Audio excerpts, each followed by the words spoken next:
इस बीच देहरादून से बड़ी जानकारी, जहां सीएम पुष्कर सिंह धामी ने ट्वीट पर पोस्ट किया है तो प्रधानमंत्री नरेंद्र मोदी के उत्तराखंड दौरे को लेकर उन्होंने ये ट्वीट किया है और प्रदेशवासियों की ओर से आपका स्वागत धामी।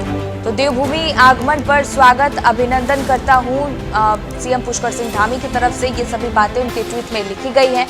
तो आपके कुशल नेतृत्व और मार्गदर्शन में विकास हो रहा है। उत्तराखंड के प्रति विशेष लगाव के लिए आपका आभार। तो ये सभी बातें सीएम धामी ने अपने ट्वीट में लिखी हैं। तो सीएम पुष्कर सिंह धामी ने ट्वीट पर ये सभी बातों को पोस्ट किया है। प्रधानमंत्री मोदी के उत्तराखंड दौरे को लेकर ये पोस्ट किया गया है। प्रदेशवासियों की ओर से आपका स्वागत है। देवभूमि आगमन पर स्वागत, अभिनंदन करता हूं। तो आपके कुशल नेतृत्व और मार्गदर्शन में विकास हो रहा है। ये सभी बातें सीएम धामी ने अपने ट्वीट में पोस्ट की है।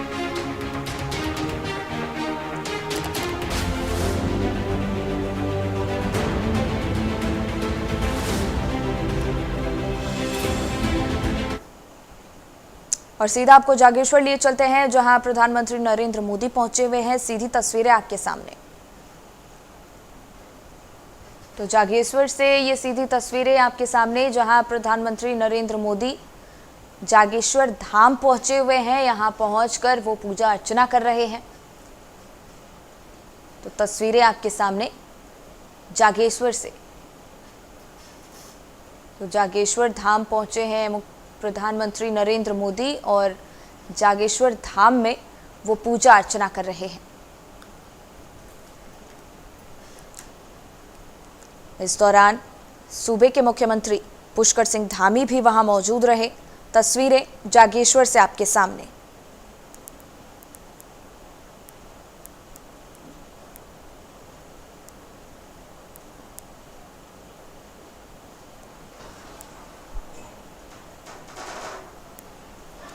तो जागेश्वर से सीधी तस्वीरें आपके सामने, जहां प्रधानमंत्री नरेंद्र मोदी पहुंचे हुए हैं और जागेश्वर धाम में पीएम मोदी ने पूजा अर्चना भी की है। और इस दौरान सूबे के मुखिया पुष्कर सिंह धामी भी उनके साथ नजर आ रहे हैं।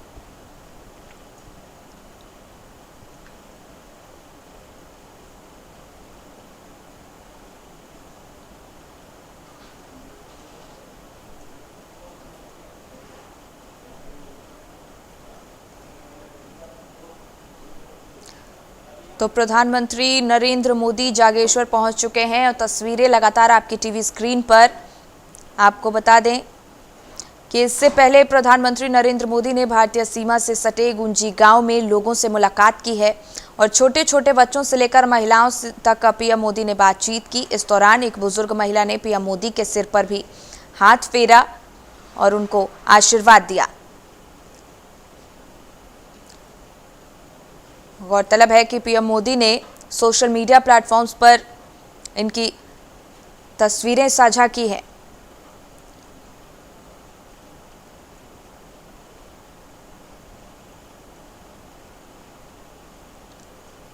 तो जागेश्वर से ये सीधी तस्वीरें आपको दिखा रहे हैं, जहां पर प्रधानमंत्री नरेंद्र मोदी पहुंचे हुए हैं। तो जागेश्वर धाम में पीएम मोदी ने पूजा अर्चना की है और उस दौरान की तस्वीरें लगातार आपकी टीवी स्क्रीन पर।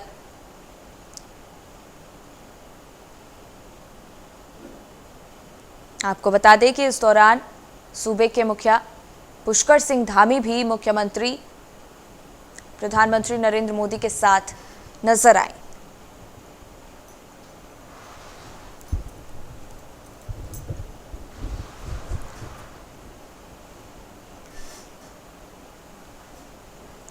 तो जागेश्वर से सीधी तस्वीरें आपके सामने, जहां पर प्रधानमंत्री नरेंद्र मोदी की शिव भक्ति देखने को मिली है। तो जागेश्वर धाम पहुंचे हैं प्रधानमंत्री नरेंद्र मोदी।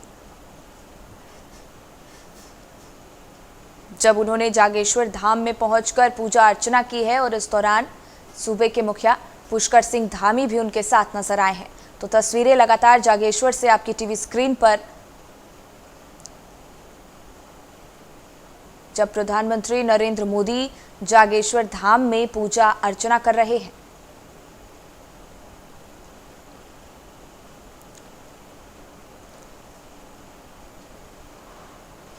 तो पीएम मोदी जागेश्वर धाम पहुंचे हैं। इससे पहले पीएम मोदी ने भारतीय सीमा से सटे गुंजी गांव के लोगों से भी मुलाकात की और वहां छोटे बच्चों से लेकर महिलाओं तक पीएम मोदी ने सबसे मुलाकात की है, जिसके बाद अब वो जागेश्वर धाम पहुंचे हैं, जहां पर उन्होंने पूजा अर्चना की है। तस्वीरें लगातार आपकी टीवी स्क्रीन पर जागेश्वर से।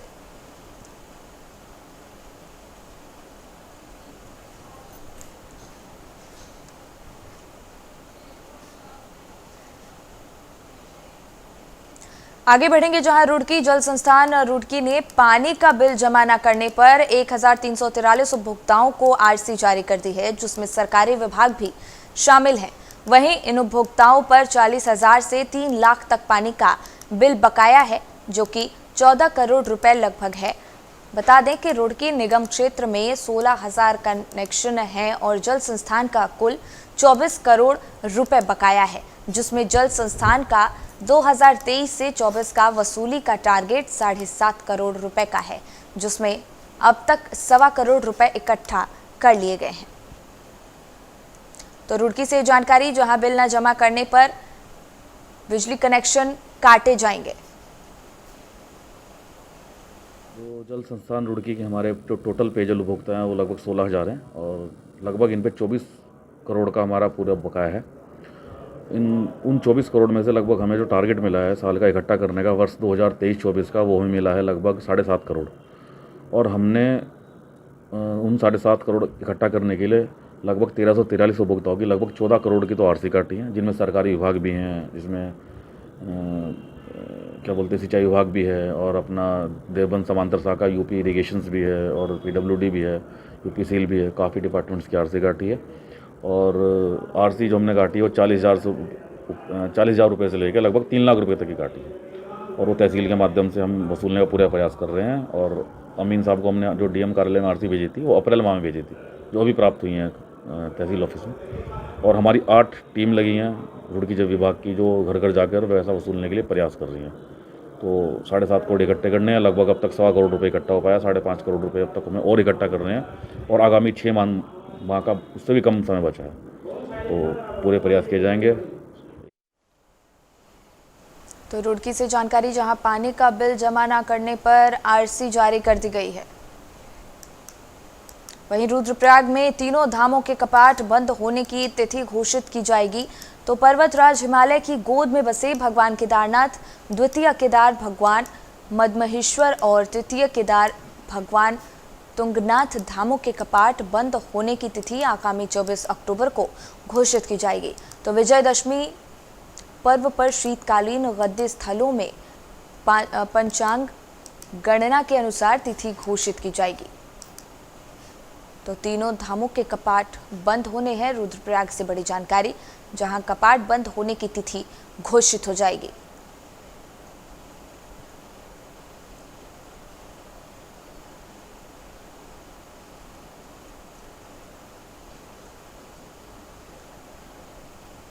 वहीं पौड़ी में मेरी माटी मेरा देश कार्यक्रम के तहत कोट ब्लॉक और नेहरू युवा केंद्र ने अमृत कलश यात्रा का ब्लॉक स्तरीय आयोजन किया, जिसमें स्थानीय विधायक राजकुमार पुरी, ब्लॉक प्रमुख पूर्णिमा नेगी, विधायक प्रतिनिधि मनोज रावत, सांसद प्रतिनिधि धर्मवीर नेगी, वीडियो दिनेश बडोनी समेत काफ़ी संख्या में स्थानीय ग्रामीणों की मौजूदगी रही।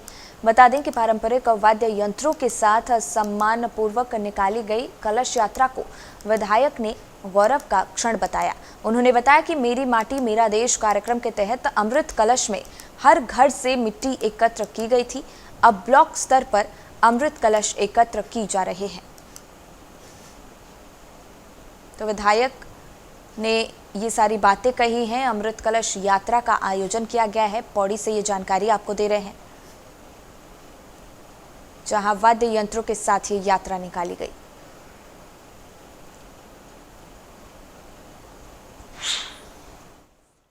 है और आदरणीय मोदी जी की सोच से निकला हुआ कार्यक्रम है, इसलिए ये कार्यक्रम वास्तव में जनता की भावनाओं से जुड़ा हुआ कार्यक्रम है। और जो क्षेत्रों से मिट्टी कलेक्ट की गई थी उसे विकास खंड में एक कलश में एकत्रित करके इसके बाद जिले में मिट्टी इकट्ठा होकर इसे हमारे मुख्यालय देहरादून भेजा जाएगा। उसके बाद वहाँ से ये मिट्टी जो है दिल्ली अमृत वाटिका में इसका यूज होना है। ये वास्तव में श्रद्धांजलि के रूप में, सैनिकों के लिए श्रद्धांजलि के रूप में है और इसको कार्यक्रम को देखा जाए तो वास्तव में बहुत ही पुण्य कार्यक्रम है। बहुत सुंदर कार्यक्रम वहाँ पर महिलाओं के द्वारा किया गया। बड़े सम्मान के साथ उस मिट्टी को यहाँ से कलश में रखकर बड़े ढोल दमाओं के साथ वहाँ विदाई की गई।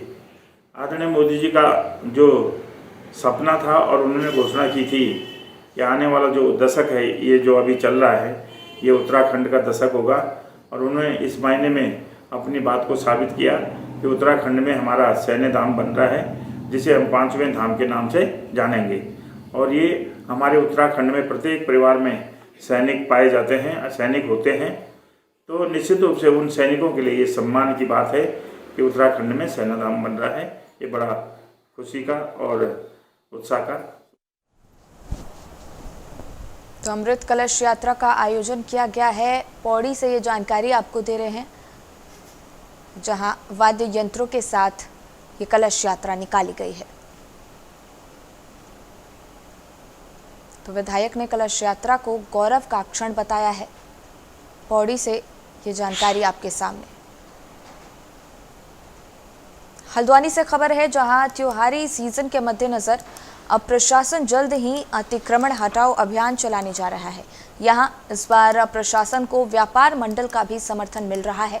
व्यापारियों ने खुद आगे आकर प्रशासन से गुहार लगाई है कि नवरात्रि, धनतेरस और दीपावली के दौरान बाहरी व्यापारी शहर में आकर फुटपाथ घेर लेते हैं और कई दुकानदार अपने सामान को सड़कों पर लगा लेते हैं।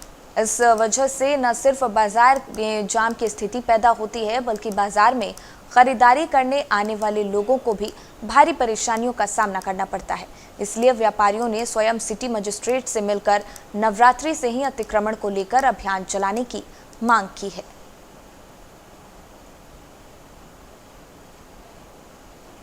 जैसे ही त्यौहार का सीज़न शुरू होता है, जो हल्द्वानी के हमारा ये सदर बाज़ार और यहाँ के अन्य बाज़ार हैं, उसमें बाहर के लोग अपने खिलौने हो गए या मूर्ति की दुकान हो गई है, उनको आगे की तरफ लगाते हैं। जिसमें पूर्व में भी पिछले साल भी इसमें कार्रवाई की गई थी, उनको सड़क खाली कराया गया था। अभी इन्होंने पूर्व में ही ज्ञापन दिया है और ये एक अच्छी पहल इन्होंने करी है कि इन्होंने खुद कहा है कि आप इस अभियान को चलाएँ, इसमें हम आपका साथ देंगे। तो इसमें मैंने जो बाहर से लोग आ रहे हैं यहाँ दुकान लगाने के लिए, उसको सत्यापन के लिए इसमें पुलिस के लिए पत्राचार किया जा रहा है, उनको निर्देशित किया गया है। साथ ही सहायक नगर आयुक्त को इसमें निर्देशित किया गया है कि आप इसमें समय समय पर अनाउंसमेंट करें कि रोड पे लोग इस तरीके का अतिक्रमण ना करें। साथ ही एक संयुक्त इसमें ड्राइव चलाया जाएगा, जिसमें जो लोग रोड पर दुकान लगा रहे होंगे उनको निश्चित ही पीछे कराया जाएगा। हमारे सिटी मजिस्ट्रेट महोदया बहुत ज़्यादा एक्टिव हैं। जब से मैडम आई हैं तब से माहौल थोड़ा सा व्यवस्थित हुआ है, हम देख रहे हैं। तो आज हम मैडम से यही रिक्वेस्ट करना है कि मैडम, नवरात्रि आने वाले हैं, दिवाली आने वाली है, तो ये बाहरी व्यक्ति जो आते हैं, जो पूरी सड़क को जाम कर देते हैं, सड़क में 2 फुट जगह भी नहीं बचती है। ये हाल हो जाता है कि ग्राहक का जेब काटते हैं, चेन खींचते हैं। तो इन सब चीज़ों से सुरक्षित रहने के लिए हम मैडम से रिक्वेस्ट करना है कि मैडम कुछ ऐसी व्यवस्था कीजिए कि सड़कें खुली रहें। फिर थोड़ा बहुत तो त्योहारों में होता ही है अंदर बाहर। देखिए, जैसे ही त्यौहार का सीज़न शुरू और इसी के साथ इस बुलेटिन में फिलहाल इतना ही। मुझे दीजिए इजाजत। नमस्कार।